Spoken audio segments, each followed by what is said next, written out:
नमस्कार दोस्तों, मैं राकेश कुमार स्वागत करता हूं आप सभी का आपके अपने YouTube चैनल टारगेट से राकेश। दोस्तों आप सभी को पता है कि हम लोग जीके जीएसटीएस की श्रृंखला को आगे बढ़ाते हुए आज सेट नंबर 20 की बात करने जा रहे हैं। दोस्तों इसके पहले हम सेट नंबर 19 तक बात कर चुके हैं। आप उन वीडियो को नहीं देखे हैं तो डिस्क्रिप्शन बॉक्स उनका लिंक है, आप वहाँ जाकर उन वीडियो को अवश्य देखें। दोस्तों यदि आप किसी भी वनडे एग्जाम की तैयारी कर रहे हैं तो आपके लिए स्टैटिक जीके और जीएस की यहाँ बहुत ही अच्छे से क्वेश्चन अपलोड है। दोस्तों क्वेश्चन मेरा 15 रहता है, लेकिन 15 के बजाय हम 80 क्वेश्चन के कवर करते हैं, चूँकि हर ऑप्शन पर डिस्कस करते हैं। दोस्तों उम्मीद करते हैं वीडियो आप अंत तक देखेंगे। वीडियो यदि अच्छा लगे दोस्तों तो लाइक करिए, शेयर करिएगा। यदि चैनल पर नया है तो चैनल को सब्सक्राइब करना ना भूलिए दोस्तों। तो बिना देर किए सेट नंबर 20 का पहला क्वेश्चन आपके स्क्रीन। तो फ्रेंड्स आपके स्क्रीन पर पहला क्वेश्चन है, केंद्रीय प्रदूषण नियंत्रण बोर्ड किस शहर में स्थित है। ऑप्शन आपके सामने 4 रखे गए हैं, न्यू दिल्ली, भोपाल, रांची एंड कोलकाता। तो दोस्तों आपको पता है केंद्रीय प्रदूषण बोर्ड जो है आपका आंसर नंबर ए पे जाता है, न्यू दिल्ली में। दोस्तों न्यू दिल्ली में है केंद्रीय प्रदूषण बोर्ड। अब बात करते हैं न्यू दिल्ली के। दोस्तों न्यू दिल्ली में इंडिया गेट है आपका। इंडिया गेट कहाँ है? इंडिया गेट कहाँ है? न्यू दिल्ली में है दोस्तों। उसके बाद बात करते हैं कुतुब मीनार भी आपका न्यू दिल्ली में। ध्यान दीजिए कुतुब मीनार भी आपका न्यू दिल्ली में है। ऑप्शन नंबर बी की बात करते हैं दोस्तों, ऑप्शन नंबर बी यानी भोपाल की बात करते हैं दोस्तों। भोपाल में भारतीय वन प्रबंध जो है संस्थान है। भोपाल में कौन सा संस्थान है? भारतीय वन प्रबंध संस्थान भोपाल में है दोस्तों। भोपाल की बात करते हैं तो ये मध्य प्रदेश की कैपिटल है। कहाँ की कैपिटल है दोस्तों? भोपाल जो है मध्य प्रदेश की कैपिटल है। इसकी बात करते हैं दोस्तों मध्य प्रदेश हमको याद आया कि मध्य प्रदेश 5 राज्यों के साथ बॉर्डर साझा करता है, 5 स्टेट के साथ बॉर्डर साझा करता है दोस्तों। वो राज्य कौन है आपके? वो राज्य 5 हैं, UP, Chhattisgarh, Rajasthan and Maharashtra and 5वां जो है आपका वो है गुजरात। दोस्तों 5 राज्यों के साथ मध्य प्रदेश जो है अपना बॉर्डर साझा करता है। बात ऑप्शन नंबर सी की बात करते हैं, रांची। रांची जो है आपका झारखंड का कैपिटल है। झारखंड का कैपिटल कौन है? रांची है दोस्तों। अब ध्यान दीजिए झारखंड आया तो हमको याद आ गया जमशेदपुर, क्योंकि जमशेदपुर बहुत फेमस है वहाँ पर। जमशेदपुर जो है वो टाटा स्टील कंपनी वहाँ पे जमशेदपुर में। और जमशेदपुर जो है दोस्तों आपका किस नदी के किनारे बसा हुआ शहर है? आपको ये पता होगा, स्वर्ण रेखा नदी के किनारे बसा हुआ शहर जमशेदपुर है। ऑप्शन नंबर डी पाते हैं, ऑप्शन नंबर डी यानी कोलकाता पाते हैं दोस्तों। कोलकाता की बात करते हैं दोस्तों, कोलकाता आपका जो है भारतीय वनस्पतिक सर्वेक्षण संस्थान, भारतीय वनस्पतिक सर्वेक्षण संस्थान जो है कोलकाता में, आप जानते हैं अच्छी तरह से। इसके बात करें कोलकाता दोस्तों किस नदी के किनारे बसा हुआ है, तो हुगली नदी के किनारे बसा हुआ शहर कौन है? कोलकाता। ध्यान दीजिए आप, हुगली नदी के किनारे बसा हुआ शहर कोलकाता है। नेक्स्ट क्वेश्चन पर चलते हैं दोस्तों हम लोग। तो फ्रेंड्स क्वेश्चन 2 जो है आपका, कार्बन मोनोऑक्साइड से प्रभावित होने वाला कौन सा अंग है? ऑप्शन आपके सामने रखे गए हैं, लीवर, किडनी। ए और बी आंसर दोनों सही हैं। नेक्स्ट ऑप्शन जो है आपका, कार्बन मोनोऑक्साइड से कोई अंग प्रभावित नहीं होता है। यह ऑप्शन चारों थे। ध्यान दीजिए कार्बन मोनोऑक्साइड सबसे विषैली गैस होती है। इसको फार्मूला क्या होता है? CO होता है दोस्तों। कार्बन मोनोऑक्साइड जो है जहरीली गैस होती है। इससे हमारे लीवर और किडनी दोनों प्रभावित होते हैं। ऑप्शन नंबर सी पे जाता है दोस्तों, चूँकि ये कहा है कि ए और बी आंसर दोनों सही है। ऑप्शन नंबर सी पे जाता है कार्बन मोनोऑक्साइड जहरीली गैस। नेक्स्ट क्वेश्चन चलते हैं दोस्तों हम। क्वेश्चन नंबर 3 दोस्तों, शरीर के अंदर रक्त जमने से कौन सा प्रोटीन बचाता है? ऑप्शन आपके सामने रखा गया है, fibrinogen and prothrombin, heparin and vitamin K. दोस्तों आप जानते हैं answer number C is right answer. Heparin जो है दोस्तों शरीर के अंदर ब्लड को जमने से रोकता है। दोस्तों हेपरिन वर्क क्या करता है? यह जो है ब्लड को जमने से रोकता है, अगर यह वायु के संपर्क में नहीं आएगा तब। दोस्तों अब बात करते हैं रक्त का थक्का बनता है। रक्त का थक्का जैसे कहीं में चोट लग गया, कट गया, तो दोस्तों वहाँ ब्लड जमता है, वहाँ जो है हेपरिन निष्क्रिय हो जाता है। अगर यह वायु के संपर्क में आ गया तो निष्क्रिय हो जाता है, जिससे ब्लड जम जाता है। दोस्तों इसका मेन फंक्शन यही है कि शरीर के अंदर ब्लड को न जमने दे। अगर ये वायु के संपर्क में आएगा तब आपका थक्का बन जाता है। दोस्तों नेक्स्ट ऑप्शन जो है उससे बात करते हैं हम, फाइब्रिनोजेन जो है इसकी हम बात करते हैं दोस्तों। आप ध्यान दीजिए प्लाज्मा में था, ये प्लाज्मा में प्रोटीन था, ये कौन सा? फाइब्रिनोजेन और प्रोथ्रोम्बिन, दोनों प्लाज्मा में प्रोटीन थे दोस्तों। ध्यान दीजिए अगर हम प्लाज्मा में से फाइब्रिनोजेन निकाल दे रहे थे दोस्तों तो वहाँ क्या बन रहा था? सीरम बन रहा था।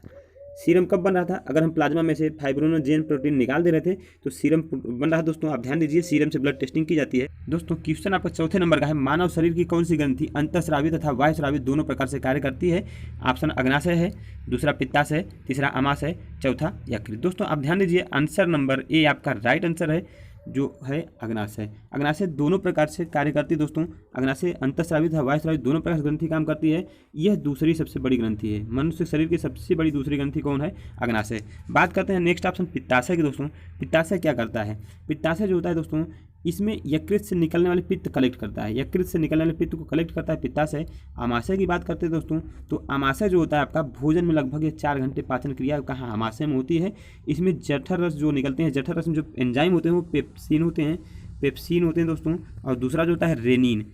रेनिन जो है एंजाइम जठर रस से निकलते हैं कहाँ, आमाशय में।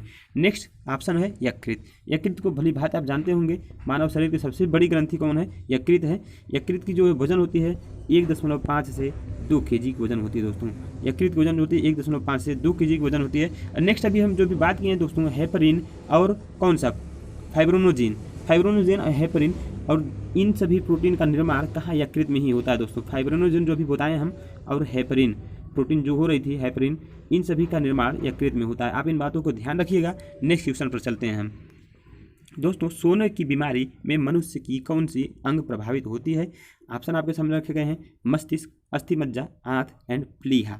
दोस्तों सोने की बीमारी में जो मनुष्य का अंग प्रभावित होता है, ऑप्शन नंबर ए पे जाता है मस्तिष्क। मस्तिष्क प्रभावित होता है सोने की बीमारी में, जिसमें दोस्तों नींद खूब आती है। यही प्रॉब्लम है, नींद आने की बीमारी मस्तिष्क जो होता है वो प्रभावित होता है। आपको आंत कब प्रभावित होता है, पेचिश में। पेचिश में होता है दोस्तों आंत आपका प्रभावित होता है, ध्यान दीजिएगा। पेचिश में आंत प्रभावित होता है। प्लीहा जो होता है दोस्तों, प्लीहा आपका डेंगू ज्वर में प्रभावित होता है या फिर मलेरिया में प्रभावित होता है। प्लीहा जो होता है, स्प्लीन कहते हैं इसको, डेंगू ज्वर और मलेरिया दोनों प्रभावित होता है। नेक्स्ट क्वेश्चन पर चलते हैं दोस्तों हम। अच्छा दोस्तों बात आई अभी प्लीहा की, तो हमको याद आ गया, प्लीहा जो होता है आरबीसी का कब्र भी कहा जाता है। आरबीसी के कब्र जो होता है कौन होता है, प्लीहा होता है, ध्यान दीजिए। आरबीसी का कब्र प्लीहा को कहते हैं। नेक्स्ट क्वेश्चन पर चलते हैं दोस्तों हम। प्रथम महिला रोजगार कार्यालय किस शहर में खोला गया था। ऑप्शन नंबर ए जयपुर, मुंबई, अहमदाबाद, इनमें से कोई नहीं। दोस्तों प्रथम महिला कार्यालय आप जानते हैं, ऑप्शन नंबर ए पे जाएगा। प्रथम महिला कार्यालय जयपुर में खोला गया था दोस्तों, ऑप्शन नंबर ए पे जाता है। दोस्तों जयपुर की बात आई तो हमको याद आ गया, जयपुर कैपिटल ऑफ राजस्थान। आप ध्यान दीजिए, कैपिटल ऑफ राजस्थान। जयपुर को हम पिंक शहर के नाम से जानते हैं, किस शहर से, गुलाबी शहर के नाम से जानते हैं जयपुर को, गुलाबी शहर के नाम से जयपुर को हम जानते हैं दोस्तों। नेक्स्ट ऑप्शन पे बात करते हैं। Next option is Mumbai, option number B यानी मुंबई। मुंबई की बात करते हैं दोस्तों तो वाणिज्यिक राजधानी है इंडिया की। वाणिज्यिक राजधानी कौन है, मुंबई है। मुंबई की वाणिज्यिक राजधानी दोस्तों, यहाँ गेटवे ऑफ इंडिया भी है। गेटवे ऑफ इंडिया मुंबई में है दोस्तों। इंडिया गेट दिल्ली में है, गेटवे ऑफ इंडिया कहाँ है, मुंबई में। आप इन बातों को ध्यान रखिएगा, इंडिया गेट दिल्ली में है, गेटवे ऑफ इंडिया मुंबई में है। नेक्स्ट ऑप्शन पर चलते हैं दोस्तों, option number C is Ahmedabad. Ahmedabad की बात करते हैं दोस्तों, अहमदाबाद जो है यह शहर है कहाँ, गुजरात का। दोस्तों 1970 के पहले यह गुजरात का कैपिटल हुआ करता था। 1970 के पहले यह गुजरात का कैपिटल हुआ करता था। 1970 में इसको बदल कर कहाँ कैपिटल कर दिया गया, गांधीनगर। गुजरात की वर्तमान कैपिटल कहाँ है, गांधीनगर है दोस्तों। इसके बाद अहमदाबाद की बात करते हैं दोस्तों, अहमदाबाद साबरमती नदी के किनारे बसा हुआ शहर है। किस नदी के किनारे है, साबरमती नदी के किनारे बसा हुआ शहर है। नेक्स्ट क्वेश्चन पर चलते हैं दोस्तों हम। दोस्तों क्वेश्चन जो आपका है 7 नंबर का, कंचनजंगा नेशनल पार्क भारत के किस राज्य में स्थित है।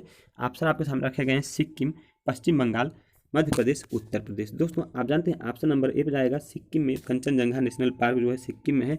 दोस्तों ध्यान दीजिए, कंचनजंगा नेशनल पार्क को 2016 में यूनेस्को द्वारा जो है विश्व विरासत की दर्जा दी गई थी। कंचनजंगा नेशनल पार्क को 2016 में यूनेस्को द्वारा विश्व विरासत की दर्जा दी गई है दोस्तों उम्मीद करते हैं आपको क्वेश्चन बहुत अच्छे लग रहे होंगे। यदि क्वेश्चन अच्छे लग रहे हैं मेरे वीडियो को प्लीज़ आप लाइक कर दिया करिए। लाइक करने से हमारा मोटिवेशन बढ़ता है दोस्तों, हमें अच्छा लगता है कि हमें किसी के सामने हमारा वीडियो अच्छा लग रहा है दोस्तों।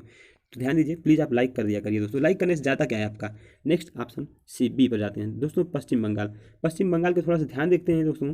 पश्चिम बंगाल का जो नेशनल पार्क है Sundarban national park. Sundarban national park की बात आई दोस्तों तो हमको याद आ गया पश्चिम बंगाल में ही सुंदरवन डेल्टा भी है। सुंदरवन डेल्टा दोस्तों, ये दुनिया की सबसे बड़ी डेल्टा कौन है, सुंदरवन है, पश्चिम बंगाल में लोकेटेड है दोस्तों।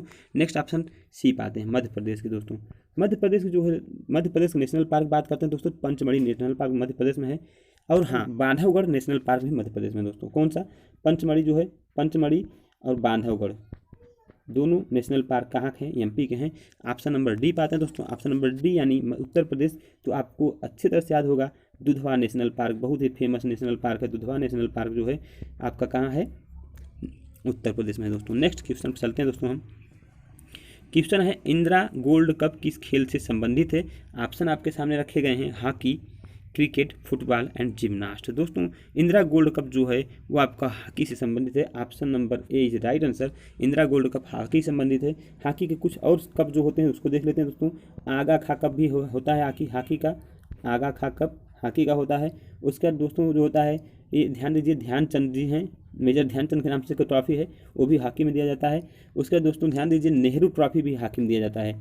नेहरू ट्रॉफी भी जो है हॉकी में दिया जाता है। ध्यान दीजिए, नेहरू ट्रॉफी, आगा खागा ट्रॉफी और मेजर ध्यानचंद कप जो है वो हॉकी की है। नेक्स्ट ऑप्शन बात करते हैं, नेक्स्ट ऑप्शन इज बी यानी क्रिकेट। तो क्रिकेट के क्षेत्र में दोस्तों आप जानते हैं क्रिकेट के क्षेत्र में सबसे ज़्यादा जो है रणजी ट्रॉफी फेमस है, रणजी ट्रॉफी फेमस है, ईरानी ट्रॉफी है, सीके नायडू ट्रॉफी है और देवधर ट्रॉफी है। रणजी ट्रॉफी, ईरानी ट्रॉफी, सीके नायडू ट्रॉफी और देवधर ट्रॉफी, ये ट्रॉफियाँ जो होती हैं क्रिकेट से संबंधित हैं। बात करते हैं फुटबॉल की, तो फुटबॉल में जो ट्रॉफी दी जाती है दोस्तों वो डूरंड कप है। डूरंड कप आप ध्यान दीजिए, डूरंड कप। उसके बाद सुब्रतो कप, सुब्रतो मुखर्जी कप होता है दोस्तों, ध्यान दीजिए। और रोवर्स कप जो होता है, रोवर्स कप भी फुटबॉल से, रोवर्स कप जो है फुटबॉल में दिया जाता है। Next option is D, gymnastic. Gymnastic दोस्तों आपका चाइना कप दिया जाता है। ध्यान दीजिए, चाइना कप इसमें दिया जाता है, चाइना कप जिम्नास्टिक में दिया जाता है दोस्तों। एक पुरस्कार इसमें चाइना कप जो है वो जिम्नास्ट में दिया जाता है। नेक्स्ट क्वेश्चन पर चलते हैं दोस्तों। क्वेश्चन नंबर 9, गुवाहाटी किस नदी किनारे बसा हुआ शहर है? ऑप्शन है आपके सामने रखेंगे, ब्रह्मपुत्र, गोदावरी, महानदी, गोमती नदी। दोस्तों option number A is right answer, Brahmaputra नदी के किनारे बसा हुआ शहर गुवाहाटी है। अब दोस्तों ब्रह्मपुत्र हमको याद आ गया कि ब्रह्मपुत्र नदी को बांग्लादेश में किस नाम से जाना जाता है, इसको ध्यान दीजिए। अब बांग्लादेश में ब्रह्मपुत्र नदी को जो जाना जाता है दोस्तों जमुना नदी के नाम से जाना जाता है। आप ध्यान दीजिए, बांग्लादेश में ब्रह्मपुत्र नदी को जमुना नदी के नाम से जाना जाता है और गंगा नदी को वहाँ किस नाम से जानते हैं बांग्लादेश में? पद्मा नदी के नाम से जानते हैं। ध्यान दीजिए, दोनों नदियों का वहाँ नाम चेंज है। तो दोस्तों गोदावरी, गोदावरी कहाँ है? वृद्ध गंगा के नाम से प्रसिद्ध नदी है दोस्तों। गोदावरी के किनारे बसा हुआ शहर, आप ध्यान दीजिए, हमको याद आ गया नासिक। नासिक जो शहर है दोस्तों गोदावरी नदी के किनारे बसा हुआ शहर है। आप ध्यान दीजिए, नासिक याद आ गया दोस्तों, हमको कुंभ मेला याद आ गया। कुंभ मेला, आप ध्यान दीजिए, कुंभ मेले का आयोजन 4 स्थानों पर किया जाता है। आपका पहला है नासिक, उसके बाद हरिद्वार, उसके बाद उज्जैन, उसके बाद कहाँ? प्रयागराज। दोस्तों ध्यान दीजिए, 4 स्थानों पर कुंभ मेले का आयोजन किया जाता है प्रत्येक 12 वर्ष में। अब ध्यान दीजिए, नासिक में जो किया जाता है गोदावरी नदी के किनारे किया जाता है, मतलब गोदावरी नदी पर है, और फिर हरिद्वार में गंगा नदी पर, उज्जैन में शिप्रा नदी पर, एंड जो प्रयागराज है गंगा और यमुना नदी के तट पर जो होता है कुंभ मेले का आयोजन किया जाता है। नेक्स्ट ऑप्शन सी की बात करते हैं दोस्तों, सी महानदी। महानदी किनारे बसा हुआ शहर कौन है? आपका याद है कटक है। कटक महानदी किनारे बसा हुआ शहर है। कटक किस राज्य का शहर है? उड़ीसा का है दोस्तों, ध्यान दीजिए, उड़ीसा का शहर कटक है। Next option is D, option number D यानी गोमती नदी। गोमती नदी की बात आती है दोस्तों तो हमको गोमती नदी के नाम आते ही याद आता है लखनऊ शहर। लखनऊ शहर जो है गोमती नदी के किनारे बसा हुआ शहर है। उसके बाद लखनऊ की बात करते हैं दोस्तों तो लखनऊ जो है आपका नवाबों के शहर के नाम से भी जाना जाता है, नवाबों का शहर लखनऊ को कहते हैं। नेक्स्ट क्वेश्चन पर चलते हैं दोस्तों हम। दोस्तों कांडला बंदरगाह किस राज्य में स्थित है? ऑप्शन है गुजरात, तमिलनाडु, केरल, उड़ीसा। दोस्तों कांडला बंदरगाह जो है आपका ऑप्शन नंबर ए पे जाता है गुजरात। गुजरात में कांडला बंदरगाह है। उसके बाद बात करते हैं तमिलनाडु बंदरगाह की, तो तमिलनाडु में बंदरगाह जो है एन्नोर है दोस्तों, एन्नोर बंदरगाह तमिलनाडु में है। नेक्स्ट ऑप्शन पर बात करते हैं दोस्तों केरल की, केरल की बंदरगाह जो है दोस्तों वो कोच्चि है।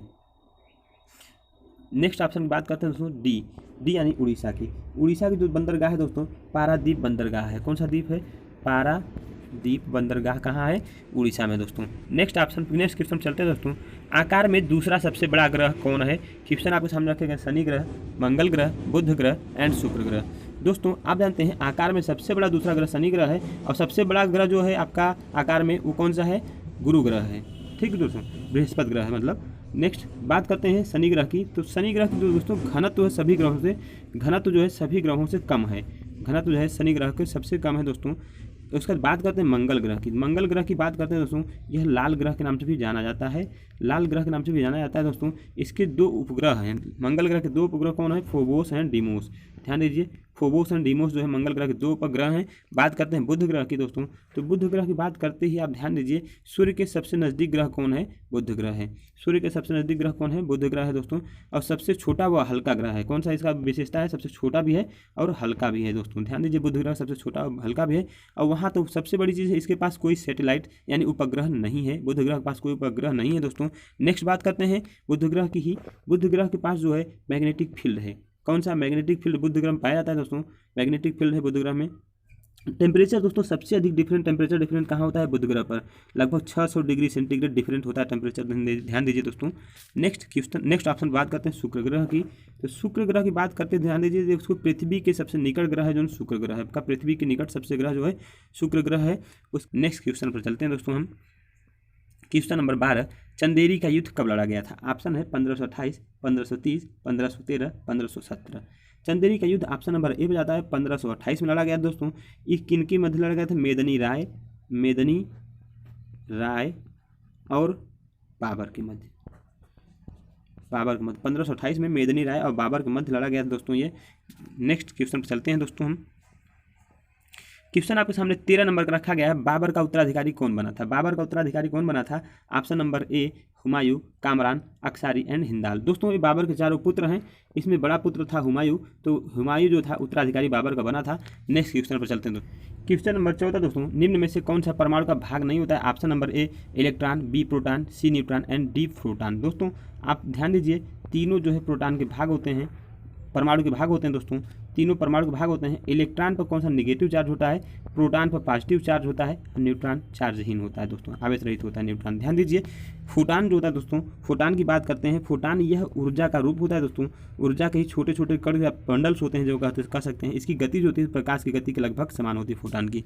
नेक्स्ट क्वेश्चन बात करते हैं दोस्तों, क्वेश्चन नंबर 15, कांच में से गुजरने वाली प्रकाश की किस रंग का गति सबसे कम होता है? दोस्तों आप ध्यान दीजिए, लाल, बैगनी, हरा, पीला। दोस्तों कांच में से गुजरने पर प्रकाश का प्रकीर्णन होता है, ध्यान दीजिए, प्रकाश का प्रकीर्णन सबसे अधिक बैगनी का होता है, यानी इसकी गति कम हो जाएगी। Option number B is right answer. दोस्तों सबसे प्रकीर्णन सबसे अधिक किसकी होती है? बैगनी रंग की होती है। प्रकीर्णन सबसे अधिक किसकी होती है? बैगनी रंग की। Option number B is right answer होता है दोस्तों। नेक्स्ट क्वेश्चन चलते हैं हम। क्वेश्चन नंबर 16, तेज हवा वाली रात्रि में ओस नहीं बनता है, क्यों? वाष्पीकरण की दर तेज हो जाती है, तापमान ऊंचा हो जाता है, हवा में नमी नहीं होती है, आकाश साफ रहता है। दोस्तों इस क्वेश्चन का आंसर आपको देना होता है कमेंट बॉक्स में, तो प्लीज़ इसका आंसर आप कमेंट बॉक्स में दीजिएगा। दोस्तों ये थे मेरे क्वेश्चन, उम्मीद करते हैं आपको क्वेश्चन अच्छे लगेंगे। वीडियो लाइक करिए, शेयर करिए, चैनल पर नया तो चैनल को सब्सक्राइब करके ही जाइएगा दोस्तों। धन्यवाद।